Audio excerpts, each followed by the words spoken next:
The next novel I'm going to review is the 1976 novel Interview with a Vampire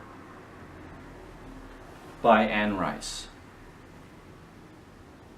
Let me tell you, this story is incredible.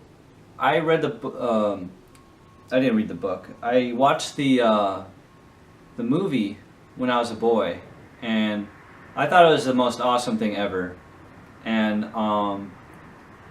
just the ideas, I thought they had existed for ages. And some of the concepts that led to Interview with the Vampire were, in fact, pretty old. And then Anne Rice reinvented a few concepts, and it really just made it amazing. Vampire stories are often tweaked and changed, and have new rules implemented in it by the author. And Interview with the Vampire was no exception. And when I saw the movie, I was just like, and found out that it was a book by Anne Rice. I immediately thought, wow, like I was pretty jealous of Anne Rice and intimidated by her. I mean, she's got this amazing story, and this really cool name, and I was just like, dang. But now I really find her book and the movie that came from it as well an inspiration. I am trying to write a vampire story, and it might not be a novel. It might be just be a short story. But if you're in the same boat, or you write more than me, definitely check out Interview with a Vampire, and take a look at Dracula first if you haven't already. If not, it's fine. It's really fascinating how it describes vampires with emotions. In earlier tales, such as Dracula, the idea of becoming a vampire was the worst thing ever. No one wanted to be a vampire. In Interview with a Vampire, there's actually people are given the choice. A person who discovers a vampire might find some advantage to it and be like, wow, I want to become a vampire. Like the idea of joining the military or becoming a priest. It's unheard of before, from what I know, and unless I'm wrong. And you deal with vampires that have emotions and that cry, and will cry a little bit blood, but if you were to ask, can a vampire go to the bathroom? Well, the answer would be no, because blood is the only fluid in the body, so I suppose you could cry, but the other chemicals such as urine, those other liquids, you can't use. I mean, because when you turn into a vampire, according to what Anne Rice wrote, you cannot have any more fluids. Your body becomes flushed of the fluids, and the blood becomes just the main fluid in the body.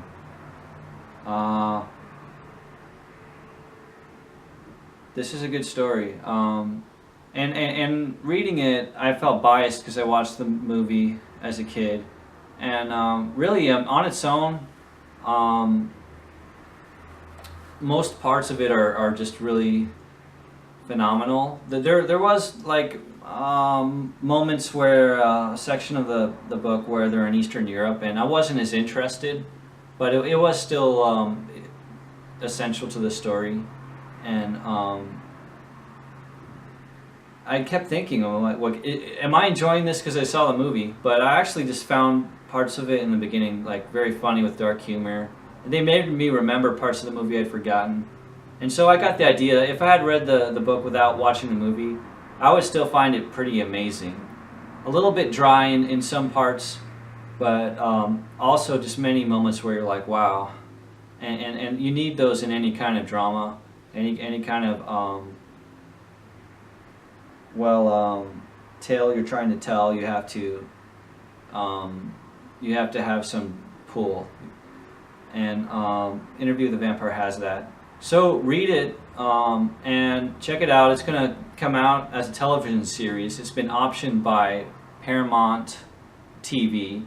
That means it, from what I read, it means it's going to probably wind up on television networks. If it does, I hope it's late at night, and it does need to be censored. And if it's better for it to be like the novels, then it should remain like the novels.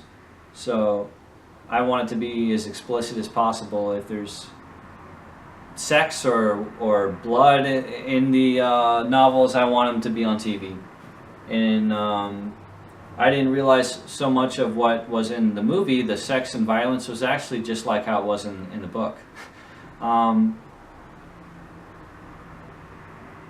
What is there further to say about Interview with the Vampire? I mean, nothing really. I mean, it's just good.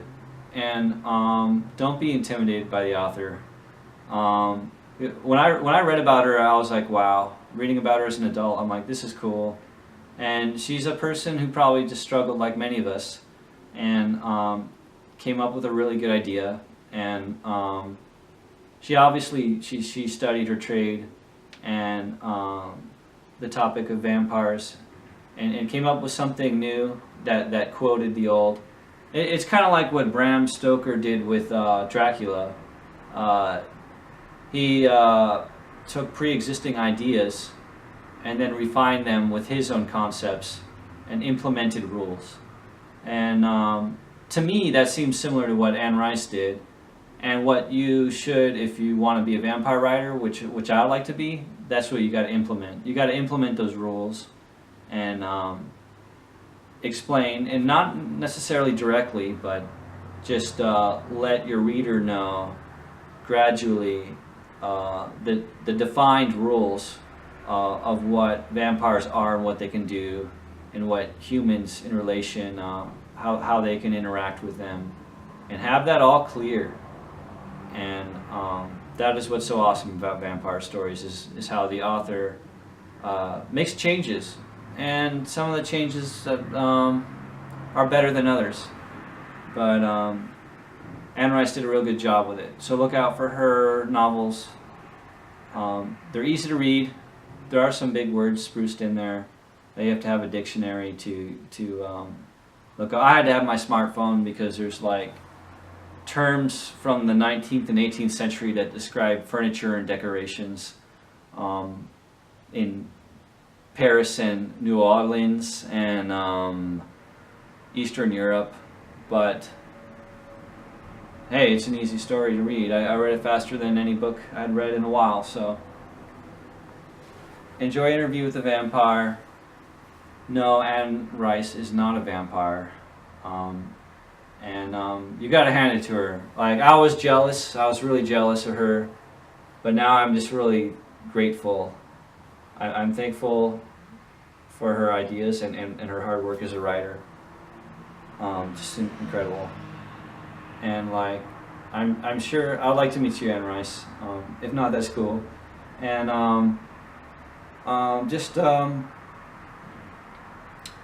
yeah, just go out there and meet people and write. I'm going to be leaving LA, so